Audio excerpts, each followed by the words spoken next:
Hi guys, it's James from Wex Photo Video, and today I'm in Camden Market to test out Sony's brand new standard prime lens, the Sony FE 50mm f1.4 G Master.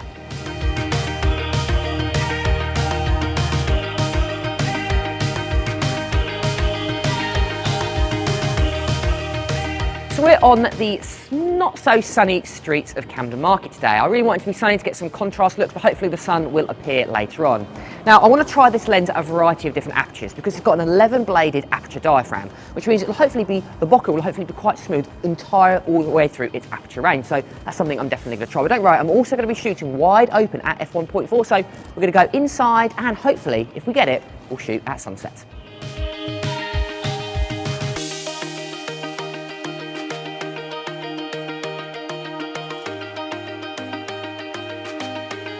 So the reason we've come to Camden Market is because of the beautiful colours that you can get in this part of the city. So I think that'll be another great test with this lens to really show off the kind of colours and the variety you get in the inner city. We're going to do a little bit of street photography.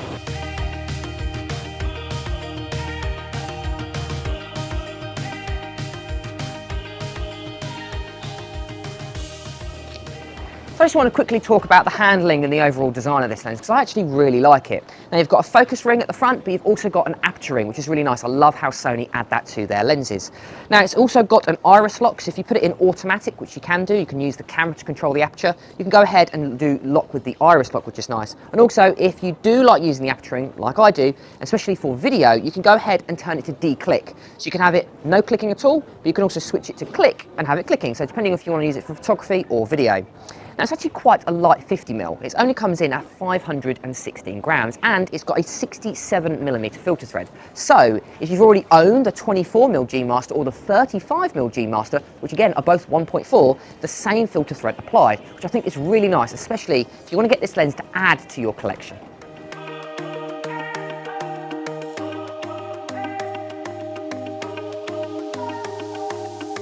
So today we're using, with the 50mm, the Sony A7S III. Now this is a great kind of street photography setup for one reason, oscillating screen. Now yes, obviously you can use the viewfinder and I do recommend it for most photography, but if you want to be a little bit more discreet, what you can do is have the screen out and kind of shoot downwards or shoot upwards and get a variety of different kind of shots that you wouldn't necessarily be able to do if you just had a traditional tilting screen. So for street photography, the A7S III with a 50mm I think is a great setup.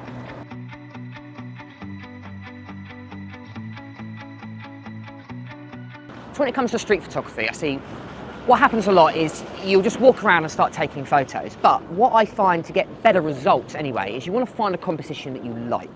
Now I found this kind of street post here, which has got a little bit of information on the top. Now what I'm planning on doing is I'm just going to wait here and wait for someone to walk underneath. So I found a composition, so it's all about the patience game, waiting for the right person to walk underneath.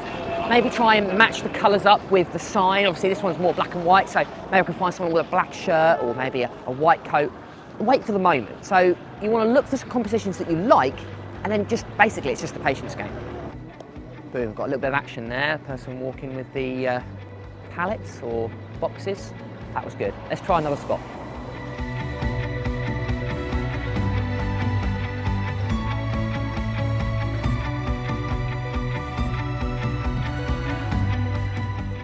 Now what I really like about a 50mm focal length is its compression. It's very similar to the eye. So when you're looking around, you want to set up a composition. When you're looking and you hold the camera up, the compression is almost the same, which is a really nice kind of focal length to start out with if you don't know too much about prime lenses. Obviously zoom lenses give you nice versatility, but what the prime lens gives you is the kind of, it adds a little bit of restriction to it, and restriction breeds creativity, I think. The other benefit is obviously the aperture. So instead of shooting at f2.8, which is great for outside, which is what I was shooting previously, as soon as you come into a place like this, it's a little bit darker, you've got different lights to deal with. The f1.4 aperture is far brighter. So first it'll give you a nice depth of field, nice shallow to separate the foreground and background, but also it's great for low light situations, which for a place like this means you can shoot at more reasonable ISOs.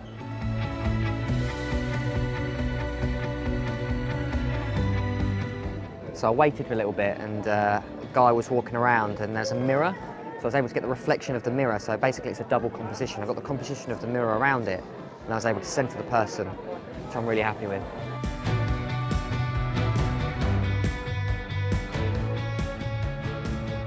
So although this environment seems quite bright to you and me, for the camera, it's actually not that bright because we're using a variety of different lights. So obviously you've got kind of like tungsten, kind of LED lights we've got in here, and obviously we've got the daylight pouring through. So the settings I'm using for inside here at the moment are at 100th of a second at f1.4 to let as much light in as possible. That's what I like about this lens. And then I'm shooting at 1000 ISO. So we are going to introduce a little bit of grain to the shots, but obviously we can always reduce that in the Lightroom later on. But although it might seem bright to you and me, for the camera, it can actually be quite dark.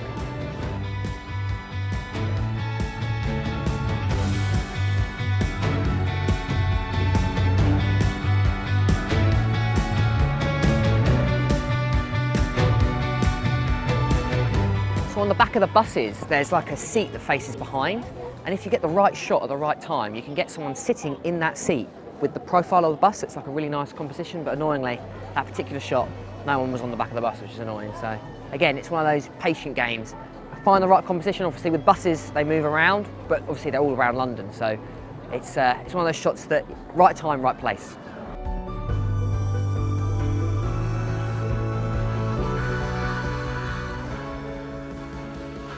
So although shooting at f1.4 is lovely, and although I like doing it, it is sometimes a little bit too shallow.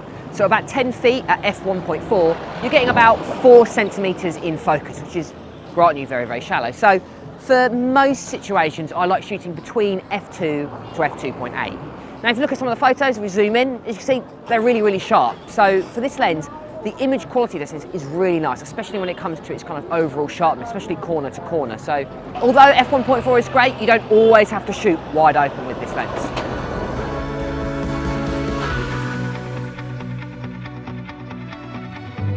So I've just done a couple shots quite close with its minimum focus distance at f1.4 to kind of show the separation. Now, this particular lens renders the background really, really nicely, but I have noticed in the corners, with the bokeh, with direct light anyway, you are getting a few cat's eyes, which is where the bokeh isn't perfectly round. It's kind of like this kind of half semicircle, well, cat's eye shape. So that's something to be aware of. Although it renders backgrounds beautifully, and I must say the f1.4 is really nice, those cat's eyes aren't necessarily the most appealing thing I've seen.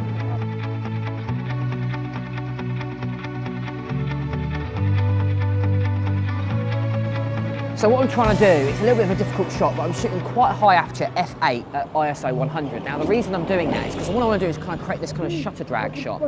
So as the cars, or preferably a bike because they're the right size, are going past the road, I'm following them, so the background's out of focus, but they're nice and sharp.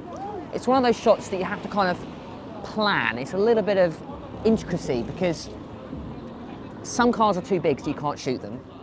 And then other ones are not moving fast enough, so you're not getting that nice smooth drag. So it only really works on days like this where the sun's not, you know, out and it's cloudy, so you're getting more consistent lighting. But again, it's all about the patient game when it comes to street photography. It's you've got the right composition, you've got the nice look. You know, I'm here because I've got the kind of rainbow pride on the floor, which is nice for colours. And I'm just going to get the right person to go past, preferably a bike, but we'll see.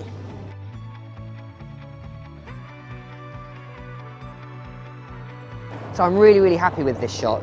So this is what I was exactly looking for. Background nice and blurry, and then zoom into the guy's face, nice and sharp. And that is what I was looking for. So you need to go at the same speed as the subject to kind of get them in focus.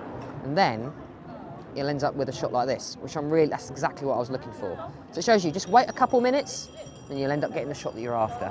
Because we were just about to leave, literally just then, and a bike goes past, and I get the shot. So there we go. Sometimes, like I was saying, sometimes it's just down to luck. But now I've got the shot, let's go and look for another venue.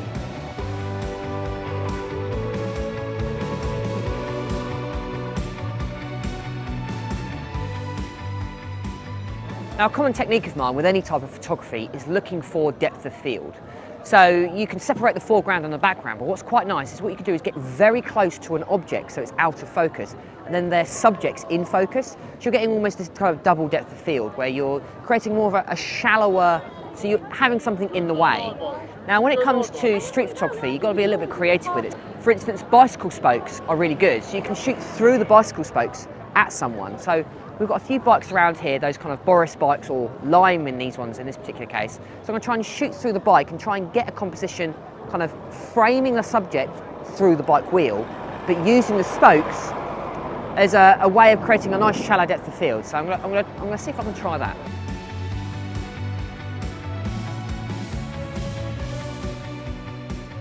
And again, this is only really possible at f1.4, which is a great advantage of having a prime lens. Because otherwise everything just is in focus. So you want to kind of really use that aperture to your advantage. Look for creative ways into how to use it. It may not work all the time, but it's always worth trying. And you learn new things. I find that's the best way of learning, is by trying things you haven't done before. And if they work, do it again. If it doesn't, don't bother. Here we go. Couple right here. Let's hope that framing works. Have a look. Very nice. I'm happy with that framing.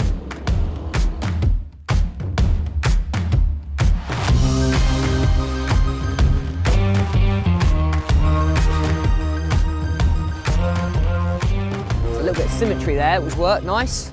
Woman was standing bang smack in the middle of that shot, and using a little bit of symmetry shot. But just as I was starting to get a little bit creative, she moved away, which again is one of the things with street photography. It's always, you know, it's a timing game.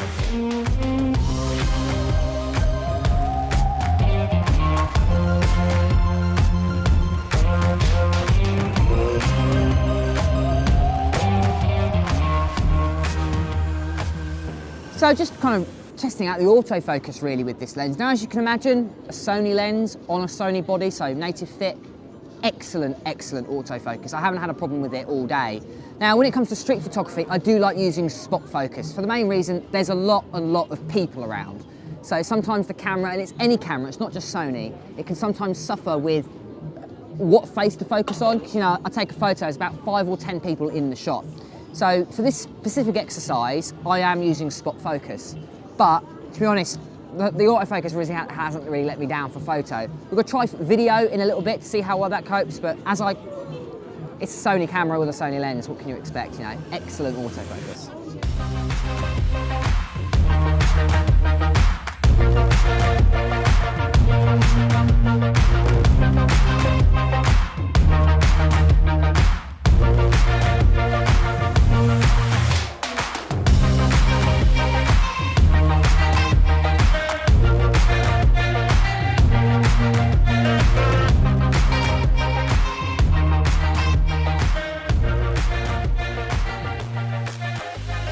When it comes down to Sony native prime lenses, there's actually quite a lot of competition within the 50mm focal range. You've got a 50mm 1.8, great little nifty 50 lens. I love that if you want to start out photography. You've got a 2.5, which is a great small little pancake lens. You've obviously got the brand new 1.4 and the 1.2. Now, there's not a large difference realistically in overall image quality, the difference between the 1.4 and the 1.2, as they are both G-Master lenses. They've also got roughly the same kind of build quality and overall design. But where it does differ is size and weight. This comes in at 516 grams, and this one comes in at 778 grams. So it really depends on what you're after. Both of them are very good when it comes to image quality. Here's a shot on the 50mm 1.4, and here's a shot on the 50mm 1.2. Can you tell the difference? Write down in the description below, but I couldn't really see. If you pixel peep a little bit, you may be able to determine the difference, but overall, I think they're very similar. So it's really up to you what you think is best for you. This is far lighter, but this offers that amazing f1.2 aperture. So a toss up, I personally would prefer the 1.4, but again, write it down in the description below. What one do you think is worth your money?